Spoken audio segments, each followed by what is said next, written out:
नित्यानन्दकरी वराभयकरी सौन्दर्यरत्नाकरी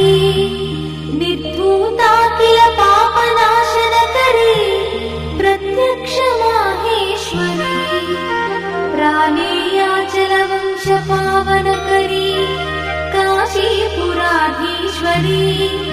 भिक्षां देहि कृपावलम्बनकरी